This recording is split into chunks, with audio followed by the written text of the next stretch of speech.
ये देखिए पिस्टल यहाँ से फेंकी गई और पिस्टल आके गिरी है यहाँ पे, और यहाँ खड़ी है हमारे मऊगा थाना की मऊगा पुलिस। अब मऊगा पुलिस का कहना है कि पिस्टल फेंकने के बाद दोबारा आया दौड़ के और पिस्टल उठा लिया। तो क्या संभव है कि इनके पैरों के पास गिरी पिस्टल कोई आदमी दोबारा आके उठाए? और पिस्टल फेंकने से पहले हवा में एक आखिरी राउंड फायर करना यह बताता है कि इस इंसान की मंशा नहीं थी दोबारा जाके पिस्टल उठाने की। तो जो मऊगा पुलिस जो कहानी बना रही है कि दौड़ के दोबारा उठाया, हम पे फायर कर रहा था, वो कहानी पूरी तरह मनगढ़ंत और झूठी है और कानूनन रूप से ये इनकाउंटर जो है एकदम फर्जी है। तो दोस्तों आइए पूरी तरह से हम आपको एक कहानी सुनाते हैं, एक शेर की कहानी। इस वीडियो को देखने से पहले एक बात आपको बता दूं कि इस वीडियो के कुछ दृश्य आपको विचलित कर सकते हैं और इस वीडियो में किसी भी तरह के आपत्तिजनक भाषा का इस्तेमाल नहीं हुआ है, तो आप किसी के साथ भी शेयर कर सकते हैं। और एक और डिस्क्लेमर दे देना चाहूँगा कि इस वीडियो का किसी भी व्यक्ति, वस्तु या स्थान से कोई भी संबंध नहीं है। ये जो वीडियो है काल्पनिक है, बाकी आप समझदार हैं। वीडियो देखते समय अपने बुद्धि का उपयोग जरूर करें, और जो इस वक्त बुद्धि का उपयोग नहीं कर रही है वो है हमारी मऊगा थाने की मऊगा पुलिस। तो यहाँ पे देखिए कुछ लोग हैं, आरोप है कि एक व्यक्ति है अंदर है, पिस्टल के साथ धमकी दे रहा है, लगातार वीडियो बना रहा है, और उसी को घर के घेर के मऊगा थाने की पुलिस खड़ी है। दो अधिकारी उनसे बात करते हैं। क्या नाम है सर आपका? जी मेरा नाम राजेश चोट्टा है। जी जी, और आपका क्या नाम है? मेरा नाम घूसखोर कुमार है। जी, हमारे साथ मऊगा थाने से राजेश चोट्टा और घूसखोर कुमार जी मौजूद है। तो एक बात बताइए सर कि आखिर मामला क्या है यहाँ पे? देखिए वो 2 दिनों से कानून को अपने हाथ में ले रहा है। अच्छा वीडियो बनाकर धमकी दे रहा है। अच्छा और हमारे ऊपर भी कई राउंड फायरिंग कर चुका है। अच्छा, देखिए जो है अंदर वो लगातार वीडियो बना के धमकी दे रहा है, तो आखिर ऐसा कर क्यों रहा है सर? क्या मामला है? देखिए मतलब अगर कोई आदमी रिस्क ले रहा है तो कोई तो बात होगा सर, तो आखिर ऐसा कर क्यों रहा है वो? जी सर। जी सर, जी सर। क्या हुआ जी? पागल? ठीक है सर, ओके सर। सर आखिर ऐसा कर क्यों रहा है? इतना रिस्क लिया क्यों है उसने? पागल है। अच्छा। डिमांड का रहेगा, मानसिक संतुलन ठीक नहीं है। कोई डिमांड नहीं, मतलब पागल है ना? बिल्कुल पागल है। जी हाँ दोस्तों, तो अभी यहाँ के प्रशासन ने जो व्यक्ति अंदर है उसको पागल घोषित कर दिया है। और मैं कुछ चीज़ें आपको बता दूं ताकि आपको क्लियर हो जाए कि ये जो व्यक्ति अंदर बंदूक लेके सबको धमकी दे रहा है, देखिए बाढ़ आते रहता, अभी पंजाब में बाढ़ आया था, पूरा हो हल्ला हो गया था, मीडिया में उसकी खबर चल रही थी। हमारे यहाँ भी बाढ़ आता है, चूंकि हर एक साल आता है तो लोगों को ज़्यादा इतना कोई फर्क नहीं पड़ता है। और जब बाढ़ आता है ना तो वहाँ जो रहने वाले लोग होते हैं उनका घर, जमीन, जायदाद, जो भी संपत्ति उन्होंने बनाई होती है सब बह जाता है। तो इस बार भी बाढ़ आया था, कुछ लोगों का जमीन उमीन बहा, और सरकार की तरफ से उनको थोड़ा सा कहीं और जमीन दे दिया जाता है कि वहाँ पे अपना झोपड़ी उपड़ी बना के रह सके। तो इस बार उनको इस गाँव में जहाँ जिसकी धरती पर मैं खड़ा हूँ यहाँ पे जमीन दिया गया, और वहाँ पे बिजली पानी वगैरह का कोई सुविधा नहीं था। तो जो अंदर अभी बंदूक लेके बैठा है ना, इसको ये सब देखा नहीं गया। हम लोग तो देख लेते हैं, इग्नोर कर देते हैं, इससे इग्नोर नहीं हुआ। और वो क्या किया कि एप्लीकेशन वगैरह लेके दफ्तर में दौड़ा और बिजली का, पानी का चापाकल वगैरह लगवाया, बिजली का भी जो है इंतजाम उसने किया। तो उसके बाद भी वहाँ पे कई तरह की दिक्कत फिर आने लगी, चापाकल में गंदा पानी आने लगा। और एक और बात कि कभी जब जो वहाँ पे जिन लोगों को बसाया है तो कुछ लोगों को ऐसे जगह पे बसा दिया जहाँ से दोबारा बाढ़ आती है, मतलब एक जगह से उठा के दोबारा वही कुएं में डाल दिया गया। तो ये जो एप्लीकेशन दे के थक गया था, ये बार उठाया पिस्टल, पूरा सिस्टम वगैरह को अपना कानून हाथ में ले लिया और सबको धमकी देने लगा, क्योंकि इससे देखा नहीं गया और सड़े गले जो भी सिस्टम है हमारा उससे डायरेक्ट एकदम टकर गया। और वही चीज़ हमारे अधिकारी को, मऊगा थाना की पुलिस वगैरह को, सिस्टम को रास नहीं आया है। तो ये लोग अभी यहाँ पे पहुँच गए। और एक और बात आपको बता दूं कि जो नंबर 1 पुलिस है पूरे वर्ल्ड में वो सिंगापुर की पुलिस है, और उसके बाद जो दूसरा नंबर आता है वो हमारा मऊगा थाना के मऊगा पुलिस का आता है। पूरे विश्व में नंबर 2 हमारी जो मऊगा थाने की पुलिस है। इतनी टॉप कैसे है आपको बता दे कि देखिए अब लाइव आपको दिखाते हैं कितना टॉप कैसे है सर। अरे इधर आप लोग इधर छापा मारने के लिए खड़े, उधर देखिए बिना हेलमेट के जा रहा आदमी। कहाँ है? बिना हेलमेट के है, देखिए ना। इसका पैसा हमारे पास आना चाहिए। ये देखिए, अरे मजाक कर रहे थे सर, कोई नहीं जा रहा बिना हेलमेट के। ऐसी टाइम आपको मजाक सूझ रहा है? 2-4 ठो केस लगा के अंदर करवा देंगे। कैमरा चल रहा है। अरे सर कैमरा चालू है सर, पूरा रिकॉर्ड हो रहा है। इन लोगों को ना अपने नेता बाप के अलावा किसी भी चीज से डर लगता है तो वो है कैमरा से। और एक और बात एकदम दिल से हमारा निकल रहा है जी कि मतलब बाहर का पुलिस देखिए पूरा गैजेट उजेट लगा के लेटेस्ट एकदम तैयार रहता है। और बाहर का आदमी जब पुलिस को देखता है ना तो उनको पूरा सेफ्टी महसूस होता है कि एकदम पूरा पुलिस है तो हम सेफ है। और हम इन्हीं के देखते हैं ना तो डर लगता है, इन लोग को देख के जो हमारी पुलिस है डर लगता है। साला कहीं घूस ना मांग दे, कहीं साला कोई फर्जी मुकदमा ना डाल दे, कहीं रोड पे चलते हुए दूध झापड़ ही ना मार दे, क्या करिएगा आप? कुछ नहीं कर सकते हैं। अकाउंटेबिलिटी जीरो है, पब्लिक से कैसे डील करना है इसकी भी ट्रेनिंग एकदम जीरो है। आप जाइए ना अंदर। अरे तुम जाओ ना। अरे आप जाओ ना सर। अरे जाओ ना, मैं कह रहा हूँ जाओ तुम। आप जाइए आप। अरे घुसवा लेने के टाइम में तो बराबर बराबर बांटता अरे है। क्या हो गया सर, क्या हो गया? आदेश आ गया क्या अंदर जाने का? हाँ तो डर का रहे हैं, चलिए। डर। अरे चलिए हम चलते हैं आगे। चलिए। आइए आइए मेरे साथ आइए। आइए सर, आइए आइए। ये देखिए हम यहाँ पे आ गए हैं। अरे हाथवा काला खड़ा कर दिया, आप पे थोड़े तनले है, बैठिए ना। आइए दरोगा साहब, क्या हाल है सिस्टम का और अधिकारियों का? क्या हाल है रे तुम सबका? सर यहाँ पे आप देख सकते हैं धाकर न्यूज, और हम यहाँ पे आ गए हैं और हमारे साथ देखिए वो शख्स मौजूद है जिसने स्टेट के साथ साथ पूरे देश को हिला के रख दिया। इनसे हम थोड़ी बातें करेंगे। ये आपने जो ऐसा कदम उठाया है, आखिर आप ऐसा कर क्यों रहे हैं?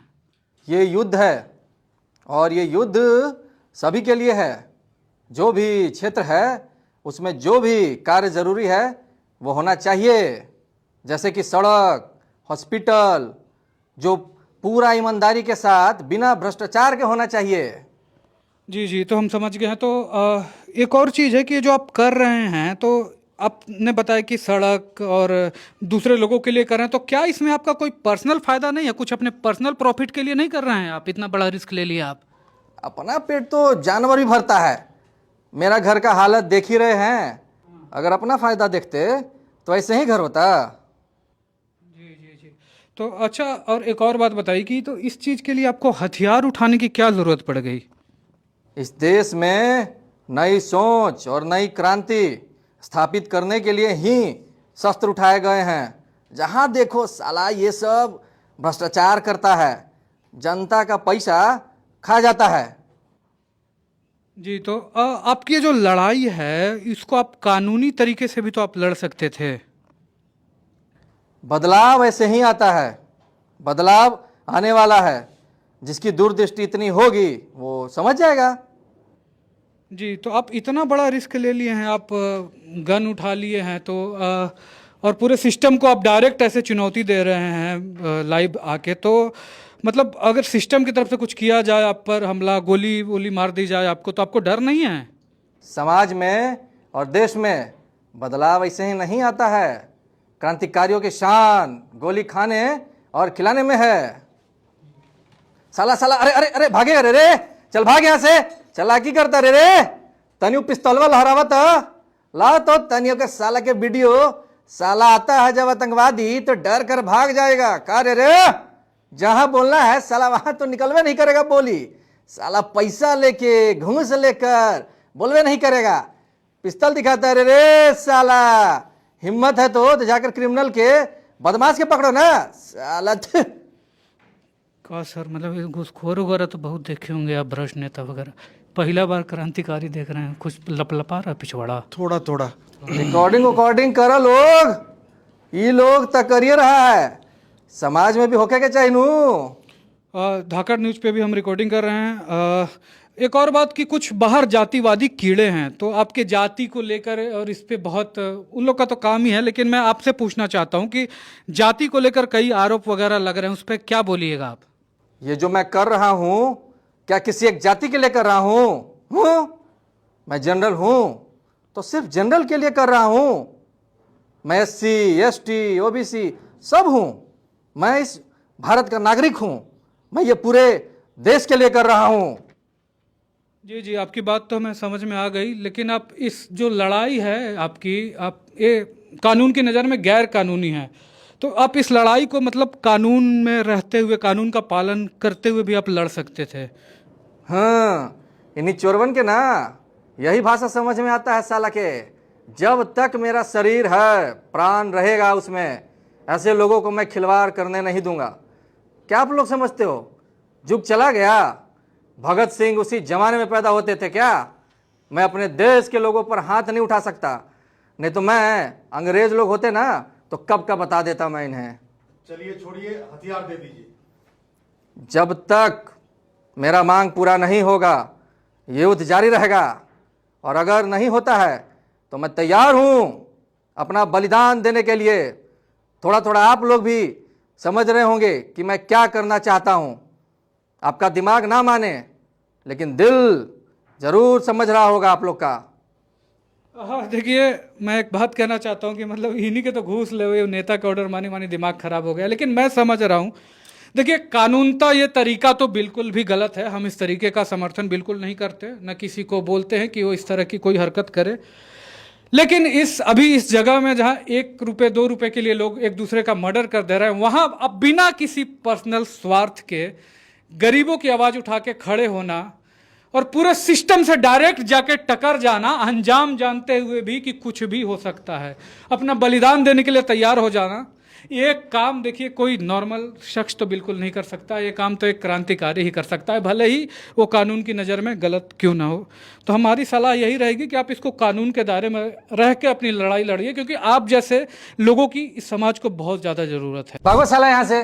साला तुम लोग घर ही खाया जाता है रे, बार बार भागो, निकलो यहाँ से। दोस्तों, ऐसा लग रहा है जैसे कि अभी लाइव क्रांति होते हुए देख रहा हूँ। आगे ये घटनाक्रम क्या मोड़ लेता है देखेंगे, बने रहिए हमारे साथ। मेरी मांगे पूरी कीजिएगा। मांग मान ली जाएगी, हथियार फेंक दो। पहले मांग सुनो। मेरा मांग ये है कि कोई भी नेता, मंत्री, अधिकारी कोई भी झूठा वादा नहीं करेगा। हाँ, और अगर कोई वादा करेगा तो उसको पूरा करेगा। और इन लोगों ने बोला है कि मेरा मांग पूरा करेंगे। अब मैं अपना हथियार फेंक रहा हूं। इसके बाद भी अगर इन लोगों ने मेरे साथ कोई छल किया तो समाज और देश के लोग देख लेंगे कि इनके साथ क्या करना है। तो अब मैं अपना हथियार फेंक रहा हूं। अरे नहीं जा रहे हैं। अभी सरेंडर कर देगा। हाँ जी, ये देखिए, तो उसने अपना हथियार देखिए फेंक दिया है। अब जो कानूनी रूप से कार्रवाई है, जब वो बंदूक फेंक दिया था तो फिर काहे मारे हैं? वो दोबारा से दौड़कर बंदूक उठाने के लिए आया था। महाराज झूठ बोल रहा है, झूठ बोल रहा है, नकली एनकाउंटर करता है महाराज। पागल तो तुम थे यार, पागल तो तुम थे, पूरे पागल थे। तुम किस समाज के लिए मर गए भाई? वो समाज जो साला 10-10 हजार रुपये में अपना वोट बेच देता है। तुम थोड़ा स्वार्थ तो रखते, किसी से रंगदारी लेने के लिए, गुंडा बनने के लिए बंदूक उठा लेते, जातिवाद कर देते थोड़ा सा। तुमने तो जिसके लिए बंदूक उठाया था उसका जाति भी नहीं देखे थे कि कौन है कौन नहीं। थोड़ा झूठा सपना दिखा देते अपने जाति के लोगों का। ये जनता तुमको बहुत बड़ा मंत्री बना देती। तुम जिनके लिए मरे यार, तुम्हारे आखिरी वक्त पे लोग खड़े नहीं हुए तुम्हारे लिए, और अभी जाके व्यूज़ और लाइमलाइट के लिए घर का चक्कर काट रहे हैं। देखो, जो इसने किया कानूनन रूप से वो गलत तो था, बिल्कुल गलत था।